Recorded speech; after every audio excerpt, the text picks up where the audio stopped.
Welcome to the Explainer. Today we're diving into something that's at the very heart of democracy, but, well, let's just say it's complicated. We're talking about political parties.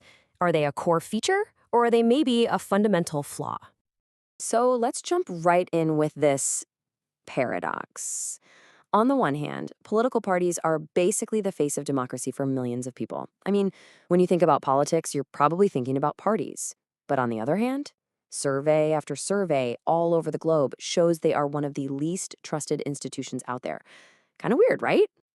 And that raises this massive question. If so many of us dislike them, could we just, get rid of them? What would a democracy even look like without political parties? Let's dig in and find out. Okay, to really get to the bottom of this, we've got a plan. First, we'll unpack that paradox we just talked about. Then, we'll look at what parties actually do. We'll check out different party systems around the world, break down the 4 biggest challenges they're facing, and finally, ask that million-dollar question. Can they even be fixed? All right, first up, the party paradox. Let's really dig into this tension between how central parties are to our politics and how much we all seem to love to criticize them. So let's get a quick definition down.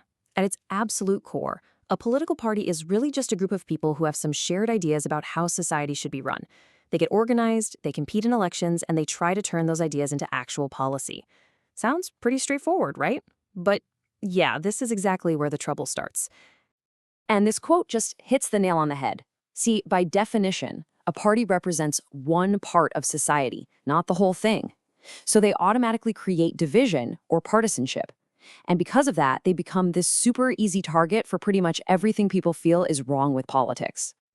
So if we're so quick to blame them for everything, what's their purpose? I mean, why do they even exist? Let's take a look at what they actually do all day. Turns out, parties do a ton of the heavy lifting. They're the ones who pick candidates and bundle thousands of complex issues into a few clear platforms for us to choose from. They create the teamwork needed to actually pass laws and form a stable government. And it doesn't stop there. They also provide a structured opposition. They shape public debate. And for a lot of people, they're the only real way to get access to government services. Now, here's a really cool thought experiment. Just imagine for a second a government where every single politician is an independent. It would be, well, total chaos. Who would you hold responsible when things went wrong? You just have a bunch of individuals totally unable to make big, cohesive promises or be held accountable for running the country. And honestly, that potential for chaos is exactly why parties popped up in the first place. Okay, so let's see how this all builds into different systems across the globe, because not every country handles political competition the same way. You've basically got 3 main flavors. First, there are one-party systems, like in China, which, let's be honest, isn't a democratic option since there's no real competition. Then you have 2-party systems, think the US and the UK, where power just swings back and forth between 2 big players. And finally, you've got multi-party systems, like in India, where several parties compete and often have to team up in coalitions to get anything done. So which one's the best? Well, turns out that's kind of the wrong question to ask. You can't just pick a system off a shelf and expect it to work. A country's party system grows out of its own unique history and social makeup. I mean, a huge, diverse country might naturally end up with a multi-party system just because 2 parties could never hope to represent everybody.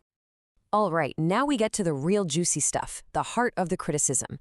Why are people so unhappy with political parties? Well, it usually boils down to 4 massive challenges that parties all over the world are struggling with. And look, this isn't just some vague grumbling. The popular criticism focuses on 4 very specific problem areas in how these parties actually work. Let's break them down, one by one. The first challenge is a huge irony. The very parties that are out there championing democracy often don't practice it themselves. Power gets concentrated in the hands of just a few leaders at the top, and ordinary members, well, they have almost no say. And you know what happens then? Personal loyalty to one leader can become way more important than any kind of loyalty to the party's actual principles. And that leads us right into the second, very related problem, dynastic succession. See, when you don't have open, democratic processes inside a party, it's way too easy for leaders to just hand power to their own family members. Top positions become like an inheritance. And that's not just deeply unfair to other talented people in the party, it's terrible for democracy itself. The third challenge is the growing and really corrosive role of big money and, well, muscle. Since the main goal is just to win elections, parties are always tempted to take shortcuts. That might mean picking wealthy candidates who can fund their own campaigns, which pushes out better people who just don't have the cash.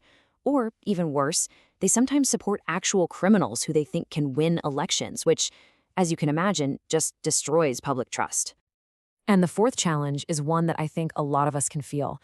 In many countries, the major parties have started to sound, well, more and more alike, especially on the big economic issues.